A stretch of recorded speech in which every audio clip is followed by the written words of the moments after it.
इशफाक अहमद मरहूम फरमाते हैं कि मैं अपनी अहलिया बानों के साथ इंग्लैंड में एक पार्क में बैठा हुआ था कि वहां तबलीगी जमात के कुछ नौजवान चहलकदमी करते हुए पार्क में आए। इतने में मगरिब का वक्त हुआ तो उन्होंने वहीं जमात शुरू कर दी। इन नौजवानों को नमाज पढ़ता देखकर कुछ नौजवान लड़कियों का एक ग्रुप इनके पास पहुंचा और नमाज को मुकम्मल होने का इंतजार करने लगा। मैंने अपनी अहलिया से कहा कि आओ देखते हैं कि वो इनके दरमियान क्या बातचीत होती है। मरहूम फरमाते हैं कि हम दोनों मियाँ बीवी वहां चले गए और नमाज खत्म होने का इंतजार करने लगे।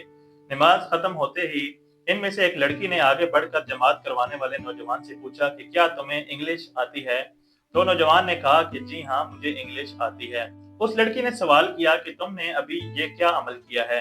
तो नौजवान ने बताया कि हमने अपने रब की इबादत की है। लड़की ने उससे फिर पूछा कि आज तो अतवार नहीं है, तो आज क्यों की।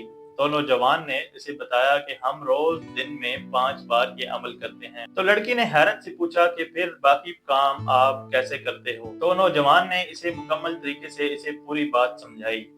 बात खत्म होने के बाद लड़की ने मुसाफा के लिए हाथ बढ़ाया तो नौजवान ने कहा कि माजरत के साथ मैं आपको छू नहीं सकता। ये हाथ मेरी बीवी की अमानत है और ये सिर्फ इसे ही छू सकता है। ये सुनकर वो लड़की जमीन पर लेट गई और फूट फूट कर रोने लगी और रोते हुए बोली कि ऐ काश यूरोप का नौजवान भी इसी तरह होता तो आज हम भी कितनी खुश होती। फिर बोली कि वाह, कितनी ही खुश नसीब है वो लड़की जिसके तुम शोहर हो। ये कहकर वो लड़की वहां से चली गई।